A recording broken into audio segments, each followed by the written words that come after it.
हमारे पास उसे मारने के लिए हथियार तो हैं, पर उसे मारने वाला कोई नहीं, इसलिए इन्हें तिहाड़ से मंगवाया है। ध्यान से सुनो, वो कोई मामूली खूनी या गुंडा नहीं है। कोलकाता की हर गली में, हर घर में उसके चाहने वाले हैं। अगर गड़बड़ी करोगे तो वो तुम्हारे साथ हमें भी मार देगा। आप इतना डरते क्यों हो? वो इंसान ही है ना, ट्रिगर दबा के उसे खलासी करना है ना। करना तो है, लेकिन जरा चालाकी से। कहाँ मिलेगा वो? उसकी कॉलोनी में शादी का रिसेप्शन चल रहा है।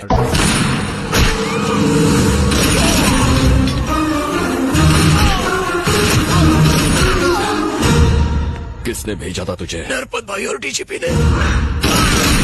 सर, हमारे आदमी पकड़े गए। उन्होंने हमारा नाम उगल दिया है। वो जरूर हम पर हमला करेगा। करने दो। उसके कान तक ये बात पहुंचाओ कि हम मिनिस्टर के घर पर हैं। वो गुस्से में यहाँ जरूर आएगा। एक बार दो शिकार। समझ गया सर। तुम इतने डरे हुए क्यों? तो क्या करूं? आखिर मैं भी एक इंसान हूं। मेरी परछाई मुझे छोड़ सकती है, पर नायक वो मुझे नहीं छोड़ेगा। मेरी प्रॉपर्टी छीन ली, आदमी मार दिए, सब खत्म कर दिया। अब सिर्फ मेरी जिंदगी बची है। मुझे बचा लो भाई, वो आ गया। जिस सांप को हमने दूध पिलाया वो हमें ही डसने चला। खाना मेरा खाते हो और गुणगान उसके गाते हो।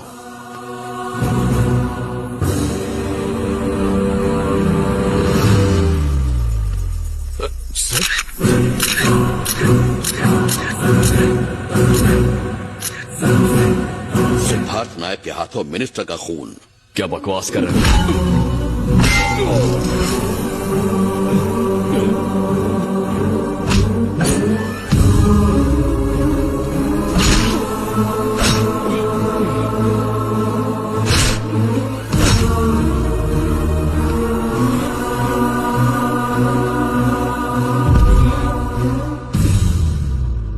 सारे लोग तुम्हें भगवान समझते हैं, मसीहा समझते हैं, पर भगवान सिर्फ फोटो में होते हैं, मूर्तियों में होते हैं। तुम जैसे जिंदा नहीं होते।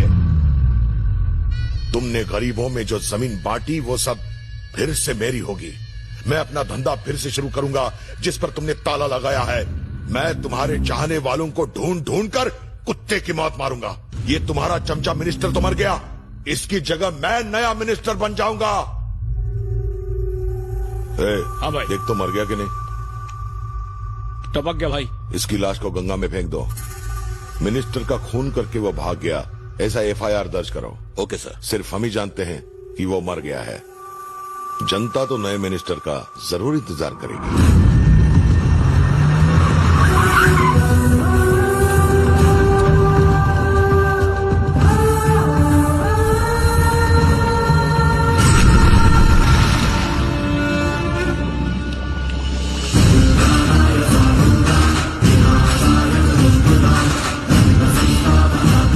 दुर्गा माँ ने मुझे बचा लिया।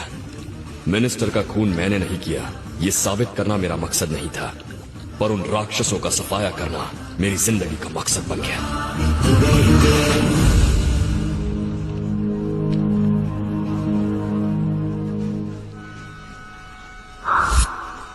चलो माँ।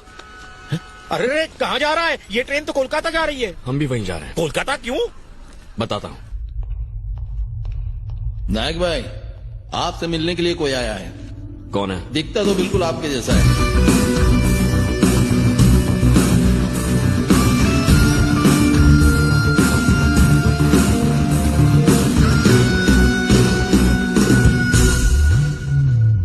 हाय, मेरा नाम चेरी है।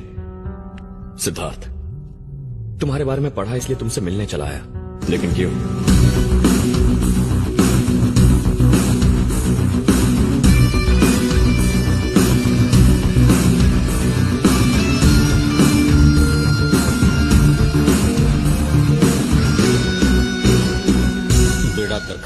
एक तरफ पुलिस है, एक तरफ वो जिन्हें इसने मारा, एक तरफ वो जो इसे मारना चाहते हैं। हम सॉफ्टवेयर वाले इन हार्डकोर गुंडों को कैसे हैंडल करेंगे?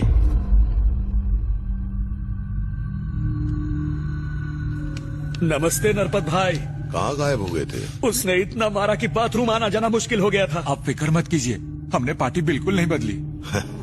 आजकल लोग कील घुसने से या डुप्लीकेट इंजेक्शन से मर जाते हैं और पूरा हथियार घुसने के बाद भी आप अभी तक जिंदा हैं। आप पुरुष नहीं महापुरुष हैं। करेक्ट। मिनिस्टर मर्डर केस में पुलिस को उसी पर शक है। आप पर उसने वार किया इसका भी सबूत है। उसे फांसी की सजा तो जरूर मिलेगी। फांसी मिलेगी पर उसका कोई भरोसा नहीं। सेफ्टी के लिए हमारी आदमी से कहो उसे कोर्ट में ले जाने से पहले ही मार डाले। पर यह मुमकिन नहीं है सर। क्यों? क्योंकि कल वो अपने लाखों फैंस और चाहने वालों से पूरी तरह घिरा हुआ होगा सर। अच्छा, लाखों लोग कल उसे सुरक्षित कोर्ट लाने के लिए ह्यूमन चेन बनाने वाले हैं।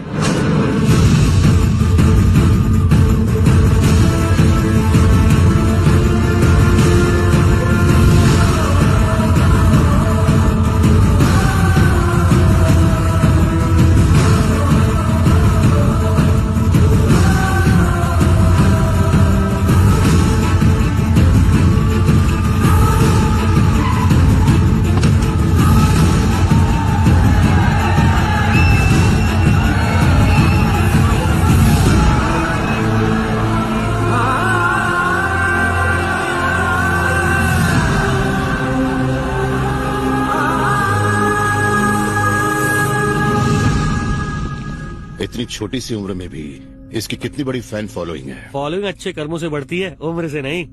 फिक्र मत कीजिए, कुछ नहीं होगा। आज तो ये गया, जनता कुछ नहीं उखाड़ पाएगी। जज इसे फांसी ही देगा। सिद्धू, सब क्या कह रहे हैं? जज तुम्हें फांसी देने वाले हैं। तुम्हें इस बात का अफसोस है कि मुझे फांसी होगी, और मुझे इस बात का अफसोस है कि ये साला जिंदा बच गया। ऐसा मत बोलो सिद्ध।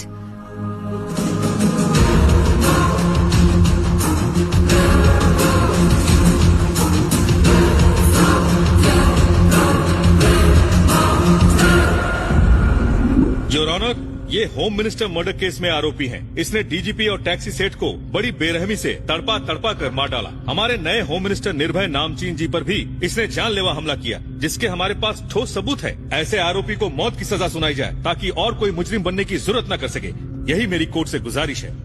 तो बोलो, कबूल करते हो कि ये गुनाह तुमने किए हैं? जज साहब उसे क्यों पूछ रहे हैं? आपके सामने उसके खिलाफ सबूत पड़े हैं। कोर्ट का टाइम बर्बाद किए बगैर उसे सजाए मौत दीजिए। शांत हो जाइए, कोर्ट के भी अपने नियम होते हैं। तो बोलो, तुम्हें गुनाह कबूल है? जी जज साहब, वो गुनाह मैंने किए हैं। आरोपी का कबूलनामा और गवाहों की तस्दीक के बाद आईपीसी सेक्शन 302 और 307 के तहत ये अदालत एक मिनट।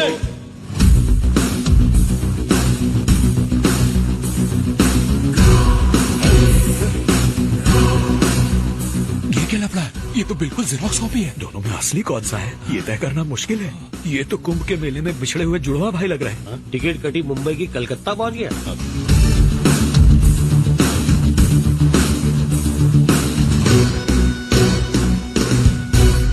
नमस्कार जज साहब।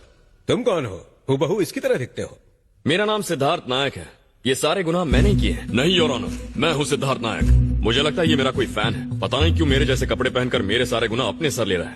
नहीं जज साहब, ये मेरा फैन है जो मुझ जैसे कपड़े पहनकर मेरे सारे गुनाह अपने सर लेने की कोशिश कर रहा है। देखो दोस्त, मुझे बचाने के लिए अपनी जिंदगी दांव। बॉस, मैं भी यही कह रहा हूँ कि मुझे बचाने के लिए तुम बंद करो ये नाटक। अगर तुम नायक हो तो ये कौन है? मेरा फैन है।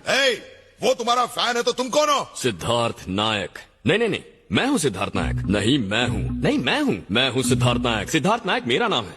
जज साहब, मैं जानता हूँ मुझ पर हमला किसने किया। मुझ पर इस नायक ने हमला किया था।